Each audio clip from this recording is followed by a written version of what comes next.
दुर्योधन की प्राय सारी सेना युद्ध में मारी गई थी। अंततोगत्वा उसका भीमसेन के साथ युद्ध हुआ। उसने पांडव पक्ष के पैदल आदि बहुत से सैनिकों का वध करके भीमसेन पर धावा किया। उस समय गदा से प्रहार करते हुए दुर्योधन के अन्य छोटे भाई भी भीमसेन के ही हाथ से मारे गए। अपने राजा दुर्योधन की ऐसी दशा देखकर और अपने पिता द्रोणाचार्य की मृत्यु का स्मरण कर अश्वत्थामा अधीर हो गया। छुपकर वह पांडवों के शिविर में पहुंचा और घोर कालरात्रि में कृपाचार्य तथा कृतवर्मा की सहायता से पांडवों के बचे हुए वीर महारथियों को मार डाला। केवल यही नहीं, उसने पांडवों के 5 पुत्रों के सिर भी अश्वत्थामा ने काट डाले।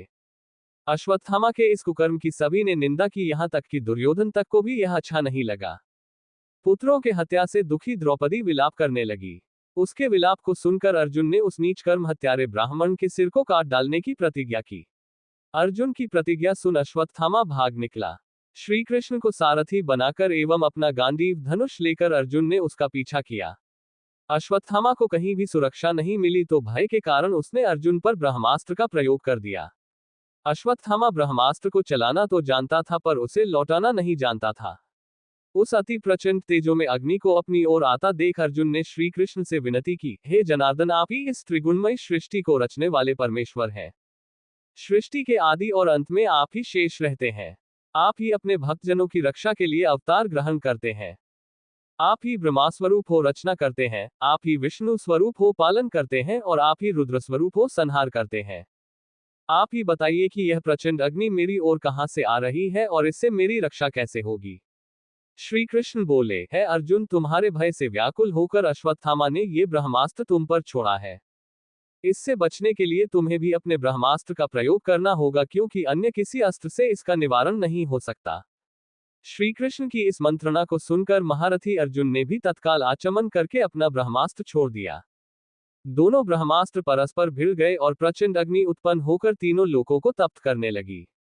उनकी लपटों से सारी प्रजा दग्ध होने लगी। इस विनाश को देखकर अर्जुन ने दोनों ब्रह्मास्त्रों को लौटा कर शांत कर दिया और झपटकर अश्वत्थामा को पकड़कर बांध लिया। श्री कृष्ण बोले, हे अर्जुन धर्मात्मा, सोए हुए, असावधान, मतवाले, पागल, अज्ञानी, रथहीन, स्त्री तथा बालक को मारना धर्म के अनुसार वर्जित है। इसने धर्म के विरुद्ध आचरण किया है, सोए हुए निरपराध बालकों की हत्या की है। जीवित रहेगा तो पुनः पाप करेगा। तत्काल इसका वध करके और इसका कटा हुआ सिर द्रौपदी के सामने रखकर अपनी प्रतिज्ञा पूरी करो।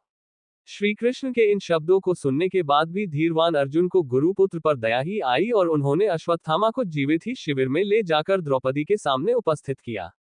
पशु की तरह बंधे हुए गुरुपुत्र को देखकर ममतामयी द्रौपदी का कोमल हृदय पिघल गया। उसने गुरुपुत्र को नमस्कार किया और उसे बंधन मुक्त करने के लिए अर्जुन से कहा, इनके वध करने से मेरे मृत पुत्र लौटकर तो नहीं आ सकते, अतः आप इन्हें मुक्त कर दीजिए। द्रौपदी के इन न्याय तथा धर्मयुक्त वचनों को सुनकर सभी ने उसकी प्रशंसा की, किंतु भीम का क्रोध शांत नहीं हुआ।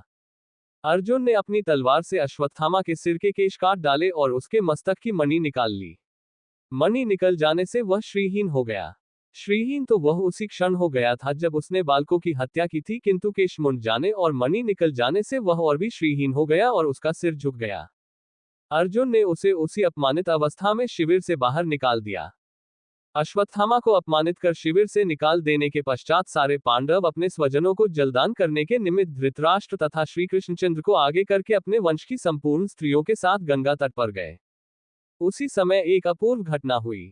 उन्होंने देखा कि उनकी वधू उत्तरा ने व्याकुल स्वर में कहा कि मुझे बचाओ, मेरी रक्षा करो, आप योगेश्वर हैं, देवताओं के भी देवता हैं, संसार की रक्षा करने वाले हैं, आप सर्वशक्तिमान हैं। ये देखिए, प्रज्वलित लोहे का बाण मेरे गर्भ को नष्ट न कर दे।